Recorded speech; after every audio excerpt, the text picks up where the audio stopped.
Hello student, एक बार फिर से आपका स्वागत है आपके अपने YouTube channel smart study classes पर। हाँ, तो हमारी इंटरमीडिएट की इंग्लिश की क्लास चल रही थी और जिसमें चला था आपका इंग्लिश न्यू सेशन सन 2022। तो देखो, इसमें हम ग्रामर सिलेबस को डिस्कस कर रहे थे, क्योंकि हम आपको पहले बता चुके हैं कि ग्रामर सिलेबस को समझना बहुत ही ज़रूरी है, क्योंकि जब तक आप इसको नहीं समझोगे बाकी चीज़ें आपकी समझ में ठीक प्रकार से नहीं आएंगी, इसलिए इसको समझना बहुत ही ज़रूरी है। तो देखो, इसमें मुख्य रूप से 4 चीज़ों को डिस्कस किया जाता है।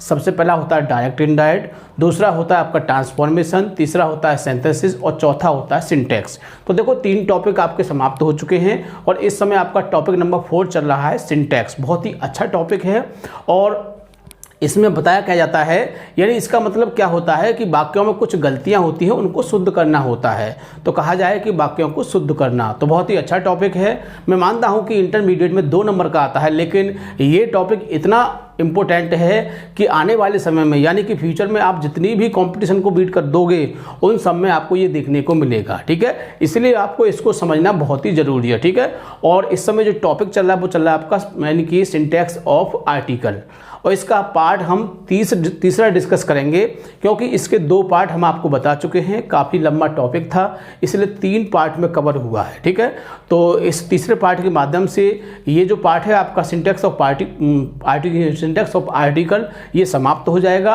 और इसके बाद जो चौथा टॉपिक है आपका सिंटैक्स ऑफ वर्ब, उसको डिस्कस करेंगे। तो इसके बाद जब वर्ब कंप्लीट हो जाएगा तो आपके 2 टॉपिक कंप्लीट हो जाएंगे, और हम आपको बता चुके हैं कि 2 टॉपिक होने के बाद हम इसकी एक्सरसाइज को डिस्कस करते हैं। ठीक है, तो बहुत ही बढ़िया तरह से इसको समझना है। ठीक है, तो ज़्यादा समय ना वेस्ट करते हुए चलते हैं अपने टॉपिक की ओर। क्लास 12th इंग्लिश, यानी कि 12th क्लास की इंग्लिश की क्लास चल रही थी और जिसमें चला था इंग्लिश न्यू सेशन सन 2022।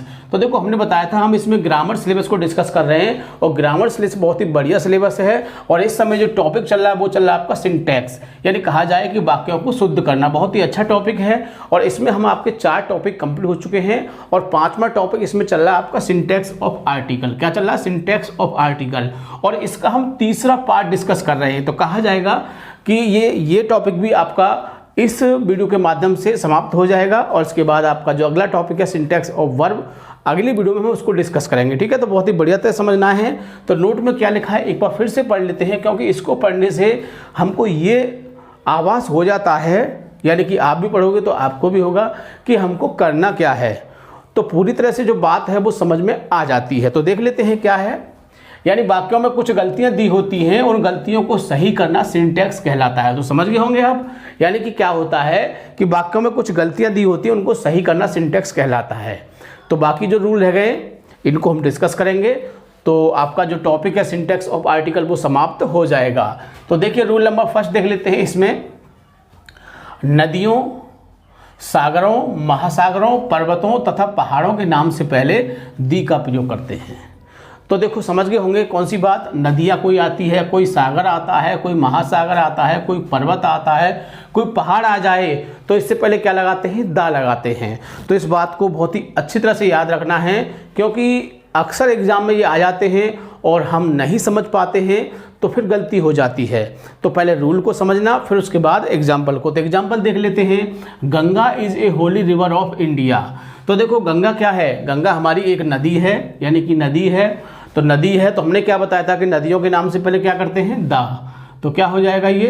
दा Ganga is a Holi river, बाकी सब सेम हो जाएगा। तो समझ गए होंगे, नदी का नाम आए, पहाड़ का नाम आ जाए, सागर, महासागर, कुछ भी आ जाए इनमें से, और उससे पहले क्या लगाते हैं? हम दा लगाते हैं। ठीक है, रूल नंबर 2 देख लेते हैं। इमारतों के नाम से पहले दा का प्रयोग करते हैं। तो ये भी बहुत अच्छा रूल है आपका, अक्सर आ जाता है कि इमारत क्या होती हैं? जो बिल्डिंग जो होती हैं, जो ज़्यादा फेमस हो जाती हैं, वो इमारत बन जाती हैं। बहुत काफ़ी समय से बहुत ही अच्छी सुंदर देखने में है, जैसे कि अब लाल किला ले लीजिए, ताजमहल ले लीजिए, कुतुब मीनार है, ये कैसी है? ये सब इमारतें हैं। तो ये फेमस हो चुकी हैं, बहुत सारे लोग इनको देखने आते हैं। तो इस तरह से जब कोई इमारत होती है और इमारत जब आती है तो उससे पहले हम दा का प्रयोग करते हैं। तो इस बात को भी अच्छी तरह से आपको याद रखना है। एग्जाम्पल देख लेते हैं। तो Taj Mahal is a beautiful building, यही ताजमहल कैसी है? एक सुंदर इमारत है। तो ताजमहल हमारी इमारत है, तो इससे पहले क्या लगा देंगे? हम दा लगा देंगे। ठीक है, समझ गए होंगे। यानी कि जो इमारतें होती हैं उनसे पहले क्या लगाते हैं हम, दा का प्रयोग करते हैं। ठीक है, अगला रूल देखते हैं, तीसरा क्या कहता है, धार्मिक पुस्तकों से पहले दा का प्रयोग करते हैं। अब धार्मिक पुस्तकें, देखो धार्मिक पुस्तकें प्रत्येक मजहब में, प्रत्येक धर्म में होती हैं। मैं ये नहीं कहूँगा कि अपने हिंदू धर्म में ही है। हिंदू धर्म में गीता है, आपका महाभारत रामायण ये ग्रंथ हैं, आपके बाइबल है, और आपके गुरु ग्रंथ साहब के उसमें, और बहुत सारे और जितने भी धर्म होते हैं सबके अपने अपने क्या होते हैं, अपने अपने ग्रंथ होते हैं। तो उनसे पहले क्या करते हैं हम, उनसे पहले दा का प्रयोग करते हैं। ठीक है, तो एग्जाम्पल देख लेते हैं। Gita is a holy book of Hindus, यानी गीता जो है क्या है, हिंदुओं की एक पवित्र किताब है कहा जाए तो गीता, उससे पहले हम क्या लगा देंगे, दा लगा देंगे, तो हमारा सेंटेंस कैसा हो जाएगा, करेक्ट हो जाएगा। आगे रूल नंबर 4 देखते हैं, डबल कंपैरेटिव डिग्री हो तो उससे पहले दा का प्रयोग करते हैं। यानी कभी कभी क्या होता है कि वाक्य में डबल कंपैरेटिव डिग्री आ जाती है तो उससे पहले क्या करते हैं हम, दा का प्रयोग करते हैं। जैसे द सूनर हो गया, द बेटर हो गया, इस तरह से आ जाती है। ठीक है, आगे देखिए अगला आपका 5वां रूल है, दिशाओं के नाम से पहले दी का प्रयोग करते हैं। दिशाएं आपने पढ़ी होंगी, मुख्य रूप से 4 दिशाएं होती हैं, उत्तर, पूर्व, पश्चिम, ईस्ट, नॉर्थ, वेस्ट, साउथ, है ना। तो इस तरह से आप इनको आपने पढ़ा होगा। और यदि आपको कहीं किसी वाक्य में कोई दिशा आती है तो उससे पहले क्या करोगे, आप दा का प्रयोग करोगे। सेंटेंस देख लेते हैं, द सन सेट्स, यानी सूर्य छिपता है, इन वेस्ट, तो वेस्ट हमारी क्या है, एक दिशा है, तो इससे पहले क्या लगा देंगे हम, दा का प्रयोग कर देंगे। सेंटेंस हमारा बिल्कुल करेक्ट हो जाएगा। आगे देखिए रूल नंबर 6 क्या कहता है, भाषाओं के नाम से पहले दा का प्रयोग नहीं करते हैं। तो ये चीज़ समझने की है। अक्सर मैंने देखा है कि विद्यार्थी भाषाओं के नाम से पहले दा लगा देते हैं, कहते हैं the Hindi, the English, the Urdu, लेकिन क्या है, ये गलत है। इस चीज़ को आपको ध्यान रखना है। और अक्सर एग्ज़ाम में जो वाक्य आता है वो आता है इंग्लिश, क्योंकि देखो मैं आपको बताता हूँ कि इसमें आपको गलती मिलेगी। क्या होती है कि इंग्लिश एक भाषा भी है और इंग्लिश माने अंग्रेज लोग भी होते हैं। तो देखो अब इंग्लिश 2 जगह आ रहा है, तो एक जगह तो आपको दा लगाना पड़ेगा और एक जगह आपको नहीं लगाना पड़ेगा। यानी कि जो चीज़ भाषा के लिए आई है वहाँ नहीं लगाना पड़ेगा, और इंग्लिश शब्द माने अंग्रेज भी होता है तो वहाँ आपको लगाना पड़ेगा। इसी तरह से मैंने भी वाक्य आपका इसी टाइप से लिया है ताकि समझ में अच्छी तरह से आ सके। तो देख लेते हैं, the English is the language of English, of the English. तो देखो अंग्रेजी एक भाषा है, ऑफ द इंग्लिश किसकी, अंग्रेजों की। अंग्रेजी एक भाषा है अंग्रेजों की, तो इस माने क्या हो गया, अंग्रेज हो गया आपका। तो इससे पहले हम दा लगा सकते हैं, लेकिन इंग्लिश ये क्या है, एक लैंग्वेज है, एक भाषा है, तो इससे पहले हम दा का प्रयोग नहीं करेंगे। तो आप समझ गए होंगे इसको बहुत ही अच्छी तरह से। अगला रूल देख लेते हैं इसका, रूल नंबर 7, जब किसी नाउन से पहले संपूर्ण जाति का बोध हो तो उससे पहले दा लगाते हैं। तो देखो कोई नाउन है और किसी वो संपूर्ण जाति को इंडिकेट कर रहा है, संपूर्ण जाति का बोध करा रहा है हमको, कि यानी कि मनुष्य क्या होते हैं, मनुष्य से गलतियां होती हैं, मनुष्य गलतियों का पुतला है, तो जितने भी मनुष्य होंगे सबके लिए दिखाया जाएगा, है ना। तो उससे पहले क्या करेंगे, द ह्यूमन, इस तरह से आ जाएगा। तो इसी तरह से जब कोई नाउन किसी संपूर्ण जाति का बोध कराता है, पूरी जाति को दिखाता है कि ये लोग ऐसे हैं, वो लोग ऐसे हैं, ये जानवर ऐसे हैं, वो जानवर ऐसे हैं, जब ऐसी कंडीशन आ जाती है तो उससे पहले क्या करते हैं, हम दा का प्रयोग करते हैं। ठीक है, तो बहुत ही बढ़िया तरह समझ जाओगे। और एग्जाम्पल भी हमने बहुत बढ़िया लिया है, और एग्जाम्पल देखते ही रूल आपका जो है बिल्कुल क्लियर हो जाएगा।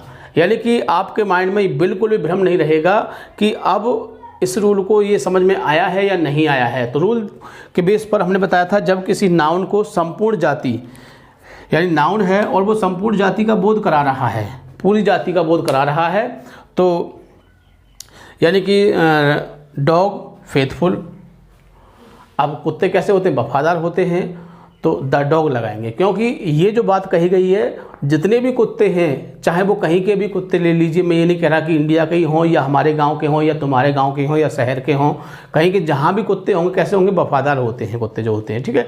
तो इस तरह से क्या होगा, ये उनकी पूरी जाति को इंडिकेट कर रहा है। तो ऐसा जब किया जाता है तो क्या होता है, उससे पहले हम आर्टिकल द का प्रयोग करते हैं। तो समझ गए होंगे आप। एग्जाम्पल देख लेते हैं। Cow is a useful animal, यानी कि गाय कैसा है, एक लाभदायक पशु है नहीं, यूजफुल। अब जितनी भी गाय हैं सब लाभदायक ही होंगी, कोई वैसी गाय नहीं होगी जो नुकसान करे। तो इससे पहले क्या करेंगे, हम द का प्रयोग कर देंगे, ठीक है। बहुत ही आसानी से इसको आप समझ गए होंगे। तो मैंने बताया था कि कुछ वर्ड ऐसे होते हैं जो पूरी जाति के लिए इंडिकेट करते हैं, कोई पशु हो, कुछ भी हो, तो इस तरह से आप इसको बहुत ही आसानी से समझ सकते हैं, ठीक है। तो देखो, इसको हमने 3 पार्ट में डिस्कस किया है, पहले पार्ट में, दूसरे में, तीसरे में। आज हमने इसका तीसरा पार्ट डिस्कस किया है, समझ गए होंगे। और इस तरह से आपका ये सिंटैक्स ऑफ आर्टिकल समाप्त हो गया है बहुत ही बढ़िया तरह से। और जितने भी रूल हैं इनको बढ़िया तरह से याद कर लोगे, क्योंकि इसके बाद जो टॉपिक है आपका सिंटैक्स ऑफ वर्ब, तो वर्ब जब कंप्लीट हो जाएगा तो फिर इसकी हम एक मिक्स एक्सरसाइज कराएंगे, ताकि जो टॉपिक में जो रूल आपने पढ़े हैं वो आपकी समझ में कितने आए हैं, कहाँ तक आपने उनको सीखा है। तो उसमें हम कुछ नए एग्जाम्पल देंगे, नए टाइप के देंगे, वैसे एग्जाम्पल देंगे जो एग्ज़ाम में आ चुके होंगे। तो इस तरह से आप उनको बड़े ध्यान से समझोगे, बहुत ही बढ़िया समझोगे, तो एग्ज़ाम में भी आप इसको कर लोगे। और मैंने आपको बता ही दिया है कि ये जो टॉपिक है फ्यूचर के लिए बहुत ज़्यादा लाभदायक है। क्यों कि देखो, मैं आपको बता दूं, इंटरमीडिएट से पहले बच्चे क्या करते हैं, बहुत सारे जो इसको पढ़ते हैं, बहुत यानी कि ज़्यादा अच्छी तरह से तैयारी नहीं करते हैं इसको। उनके दिमाग में यही रहता है कि 2 नंबर का आएगा, क्या करेंगे पढ़ के इसको, वैसे ही बहुत समय वेस्ट होगा, इसमें बहुत ज़्यादा टाइम लगेगा। लेकिन जब बच्चे इंटर कर जाते हैं, ग्रुप्स में पहुंच जाते हैं और फिर वो कंपटीशन का फॉर्म डालते हैं और फिर वो हमसे कहते हैं कि सर हमको इंग्लिश ग्रामर पढ़ा दीजिए। ऑफलाइन में कहते हैं हमसे इंग्लिश ग्रामर पढ़ा दीजिए। क्यों, जब हमने आपको इंटरमीडिएट में हर चीज़ पढ़ाई थी, अब कह रहे हैं कि हमको वोकैबुलरी समझा दो, हमको डायरेक्ट नॉट समझा दो, हमको सिंटैक्स समझा दो। सर वो उसमें आ रहे हैं। तो हम उनको बताते हैं कि जब तुम इसको ध्यान से पढ़ते तो आज आपको हमारे पास दोबारा नहीं आना पड़ता, दोबारा पैसा वेस्ट करते हैं। तो हम भी आपसे कह रहे हैं कि आपको बहुत ही बढ़िया तरह से इसको समझना है। जब आप इसको एक बार में ही ठीक से समझ लोगे तो आप एक बार में ही उसको अच्छी तरह से क्लियर कर जाओगे, बिल्कुल भी दिक्कत नहीं होगी। बहुत ही बढ़िया तरह से रूल समझना है, रूल के बाद जो एक्सरसाइज उसको समझना है, ताकि आप एग्जाम में एक अच्छा स्कोर कर सकें, ठीक है। तो वीडियो को पूरा देखना है, बिल्कुल भी स्किप नहीं करना है, ठीक है। ओके, थैंक यू, जय हिंद, जय भारत।